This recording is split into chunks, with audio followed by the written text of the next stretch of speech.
Hi, everyone. Thanks for watching my presentation. Also, thank you so much, Steven and the other organizers, Philippa, for arranging everything and for inviting me to present my paper.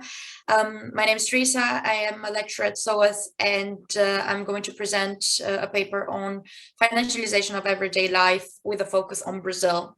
So I have a little bit of a more, so my work is focusing more after 2013, so it's a bit less optimistic as Fernando presented earlier today. So what I'm going to present today is a little bit of the context. Then I'll talk about the macroeconomic conditions of developing countries. I'll talk a little bit about the method of the research, and I'll show you the findings, which are focused mostly on interest rates in Brazil, employment relations, and poverty, and I will briefly conclude.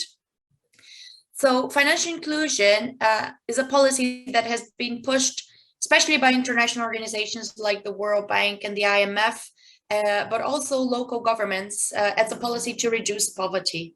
I define financial inclusion as the access and usage of bank accounts, credit, savings, and insurance. And the idea from a mainstream approach is that financial inclusion can reduce poverty through, for example, loans for human capital, because poor individuals can get a bank loan and invest in education and earn higher incomes in the future. They can also use those loans for what they call entrepreneurship, which is also highly discussed if this is actually some kind of proper business investments, because usually those are very low-skilled services that in the end might even push prices down, because if you have a lot of people who were hairdressers, for instance, how many hairdressers do you actually need in a village? And finally, that insurance and savings can be used for consumption smoothing, and especially to prevent people from falling into poverty in the first place. I consider financial inclusion as a form of financialization of everyday life, because financial inclusion is considered a policy that can actually substitute certain social programs, especially those linked to employment. And I'll be talking more about that later on. But the idea is that the individual can now overcome poverty through the financial system. So there's not much need to address other issues in society, because everybody has their own power to solve their own income condition. And however, in a lot of the mainstream literature, there is very little consideration about the macroeconomic differences between developed and developing countries, and how those can actually present a negative effect, or how finance can present a negative effect in developing countries, especially to the poor. And I think there's also very little emphasis on the demand side. It's more or less considered that the poor need financial inclusion. This has to be sorted. But as we're going to see, this is not really the case, not always the case. And finally, there's very little evidence that microfinance as a whole and financial inclusion is actually a proper policy. And recently, a paper showed that in Kenya, 20% of borrowers of microfinance actually had to cut on food to repay those loans. So it shows that it might not be such a great policy after all to reduce poverty. What I tried to answer in this paper is what are the links between macroeconomic conditions and financial inclusion, and if financial inclusion could actually reduce poverty. With respect to the macroeconomic conditions, I base the work on the post-Keynesian theory to bring the currency hierarchy hypothesis, and also the oligopolistic firm bringing the financial system using this Galatian approach to show that bank concentration and the currency hierarchy actually can increase interest rates, and that current theories that are used by the mainstream to show that finance can improve the lives of the poor actually should actually be reconsidered when we're talking about developing countries, because the theories will not match. And moreover, another aspect of developing countries that Fernando also addressed is that there is a large informal labor market, which not only is going to increase interest rates because of the riskiness of clients, but it also reduces the demand for financial services. We'll talk about this, but if you are living in very hard conditions, you probably spend all your income. So there is no need for a savings account. For example, you might not be able to afford insurance. So overall demand for financial services is reduced. And finally, there's quite a lot of income shocks that you don't really face in a strong formal labor market, which is mostly what the structure of developed countries. So the method of this study, I've used semi-structured interviews that were conducted in mid-2019 in Brazil. And so that's why I think the perspectives here are much more negative than the period that Fernando analyzed. I interviewed 30 individuals. They all earned around the minimum wage, which is nowadays about 140 pounds. And I did both interviews in urban and rural areas in Brazil. So just to localize a little bit where the interviews were done, I did them in Minas Gerais, which is a very large state in Brazil. And I did them both in the northeast area, which is mostly a rural area, but also in the capital in Belo Horizonte, where it's mostly an urban place. And I have some pictures of the location. So Nova Esperança is one of the rural locations that I visited, but you see that actually it's not very different from the impoverished areas in the urban space as well. And this is Isidora is an occupation in the capital city of Minas Gerais.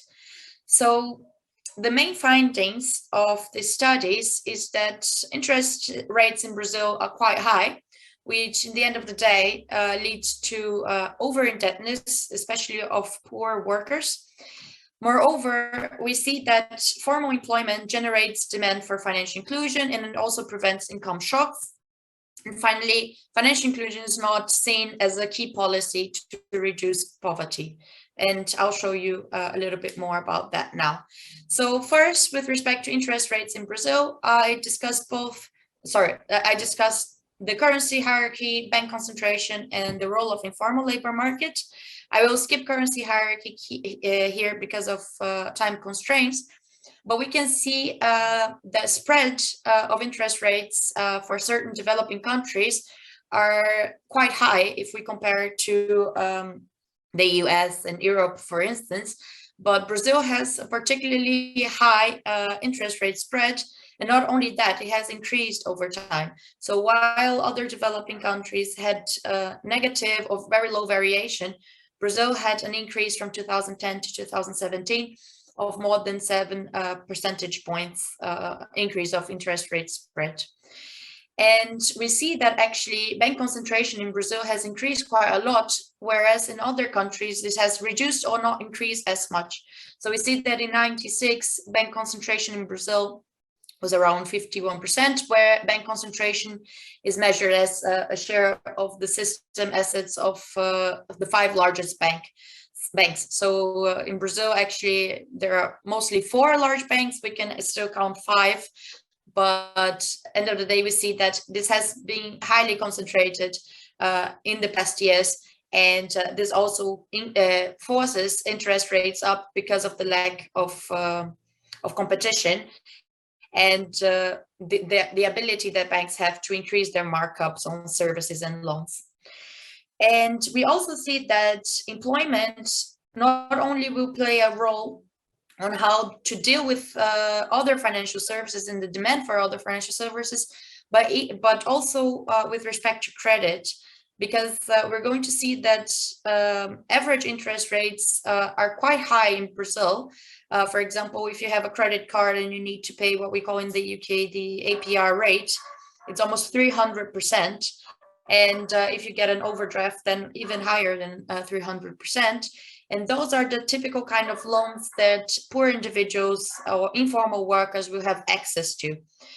In turn, those workers that are, for example, public sector workers, pensioners, private sector workers, or formal workers, they have access to payday loans, which make sure that those regular income already pay for the loans that they've taken the previous month, we see that actually their interest rates are much lower. So we see that the labor market not only influence on the demand, but also on the supply side of financial inclusion, which is often not really addressed in the mainstream literature that claims that financial inclusion can be used by the poor to overcome poverty. So I will talk a little bit further about the role of formal employment, just to show a picture of the individuals that I've interviewed. As I said, I try to interview people that earn around the minimum wage at the time, which is around 140 pounds. But many of them actually were pensioners or unemployed individuals that earn much less than this. So we also noticed that on average, based on our sample, self-employed workers also earn less than the minimum wage, and they have very irregular incomes as well from month to month. So what we learn by the interviews that I'm going to show some quotes later on is that formal employment is a condition to use the financial system, because informality is going to lead to uncertainty, which actually reduces the demand for financial inclusion. And unemployment actually leads to financial exclusion. So the causality is also a bit reversed, not that financial inclusion can create jobs and create income, but actually income and unemployment actually lead to this financial exclusion, because there's just no need for certain financial services if you don't even have a regular income. So what I address in this paper is that before focusing so much resources on promoting financial inclusion, it would be better to actually go back to the basics and actually generate formal employment to overcome poverty. So the idea is that income, the causality is from income to financial inclusion. And what we see from some of the people that we've interviewed, for example, participant 2, she said, today we are working, tomorrow you don't know. So today you earn a salary and tomorrow you don't know. So because of that, she would avoid, for example, getting indebted, because she doesn't really know if she will be able to afford such debt in the future. Participant 27, for instance, said, what's the reason that you think people don't have bank accounts? And then she said, many don't have access to financial services because they have no financial means to do that. How the person will actually, why would they have a bank account for if they don't really have any money to use it? And finally, another participant said, without employment, for example, how can you pay for health insurance? Without money, you cannot really even afford those services. So there is actually no demand for certain financial services that are considered to smooth consumption and prevent poverty in the first place. And if we think about this as financialization of the everyday life, we also see that a lot of the financial inclusion policies are actually trying to substitute certain public policies as well, because you could, in Brazil, you do have a public health sector, but at the same time, a lot of people prefer to pay for the health insurance because you have better access to health treatment as well. So what do people state that if they think that financial inclusion could actually reduce poverty? That some of them said it depends, most of them said no. So most of those who said it depends, they often said that not necessarily having a bank account is going to reduce poverty, because if the person doesn't have a job, they don't have any kind of dignity or money, the bank account by itself cannot actually get them out of poverty in the first place. Others were much more pessimistic. They said, we already don't have anything. If we start with banking, our situation will actually get much worse. Others says, very bluntly, banks steal so much that the person that actually got financially included would deepen into bills, loans, cards, and will come to a point where he would be suffocated and will not be able to afford repaying those debts anymore. So most people of low incomes in Brazil, they consider banking to be a tool that actually would prevent them from overcoming poverty in the first place. And finally, one of them, participant 19, conclude that the bank is not going to come and say, here, take this money for you to overcome poverty. They're not going to do that. They're just going to bog you down deeper, so that they conclude that actually the poor without banking are better off. And what, in alternative, what would they say that could lead to a poverty reduction? First of all, employment.